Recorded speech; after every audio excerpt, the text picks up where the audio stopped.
अस्सलाम वालेकुम। आओ बच्चों, आज मैं आपको एक कहानी सुनाता हूँ। ये कहानी है अहमद और उसके अच्छे दोस्त फरहान की। अहमद एक शरारती और खुश मजाज बच्चा था, मगर उसे फल खाना बिल्कुल पसंद नहीं था। उसे लगता था कि फल बोरिंग होते हैं और इसमें कोई टेस्ट नहीं होता, और मिठाइयाँ, चिप्स और कोल्ड ड्रिंक्स ही सबसे मजेदार चीजें हैं। फरहान हमेशा उसे समझाता था, अहमद, फल खाना सेहत के लिए बहुत अच्छा होता है, मगर अहमद हर बार मजाक उड़ा देता। एक दिन फरहान ने कहा, चलो आज मैं तुम्हें एक जादुई जगह लेकर चलता हूँ, वहाँ के फल खुद तुमसे बात करेंगे। अहमद हैरान हो गया, लेकिन तजस्सुस में आकर उसके साथ चल पड़ा। दोनों एक खूबसूरत बाग में दाखिल हुए, जहाँ हर तरफ रंग बिरंगे दरख्त, खुशबूदार फूल और चमकते दमकते फल नजर आ रहे थे। जैसे ही वो बाग के अंदर गए, एक जादुई रोशनी चमकी और फल जिंदा हो गए। सबसे पहले सेब आया और मुस्कुराकर बोला, मैं तुम्हारे दिल को ताकतवर बनाता हूँ, मुझे रोज खाया करो। फिर केला आया और बोला, मैं तुम्हें एनर्जी देता हूँ ताकि तुम दौड़ो, खेलो और थको भी नहीं। उसके बाद माल्टा आया, मैं तुम्हें विटामिन सी देता हूँ जो तुम्हें नजला जुकाम से बचाता है। फिर स्ट्रॉबेरी हंसते हुए आई और कहने लगी, मैं तुम्हारी जिल्द को खूबसूरत बनाती हूँ, मुझे मत भूलो।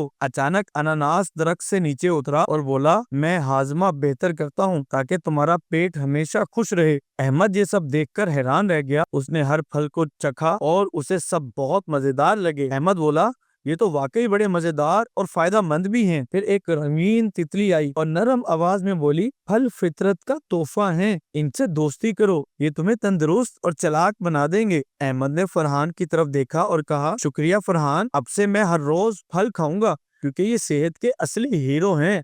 तो बच्चों, इस कहानी से हमें क्या सबक मिला? यही कि फल सिर्फ मजेदार ही नहीं, बल्कि हमारी सेहत के लिए भी बहुत जरूरी होते हैं। अगर आप चाहते हैं कि आप तेज दौड़ें, खूब खेलें और बीमार ना हो, तो फलों से दोस्ती कर लें आप लोग।